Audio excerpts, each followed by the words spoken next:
Вчера заврши 4-дневната програма за одбележување на 78 годишнината од ослободувањето на Виница. На централниот настан на овогодишната програма, која ја организира општина Виница, беше положено цвеќе на спомен бистите на загинатите борци од Народно-ослободителната борба, а попладнево беа презентирани воена опрема од армијата на Република Македонија.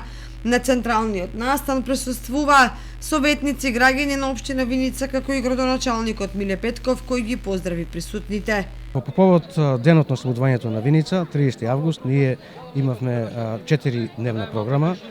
Денес ја заокружуваме со повеќе настани.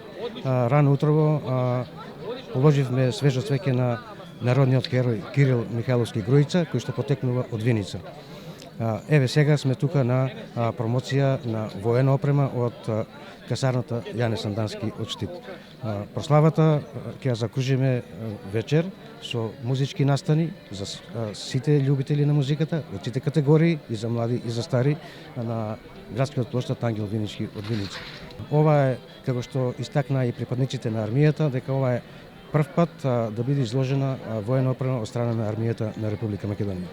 Како завршен дел од одбележувањето на 78 годишнината од ослободувањето на Виница, во вечерните часови се одржа музички хепенинг на кој настапија фолклорниот ансамбл Китко од Истибања, ученици од школата за гитара, познати диџеи и македонската музичка звезда Ламбе Алабаковски.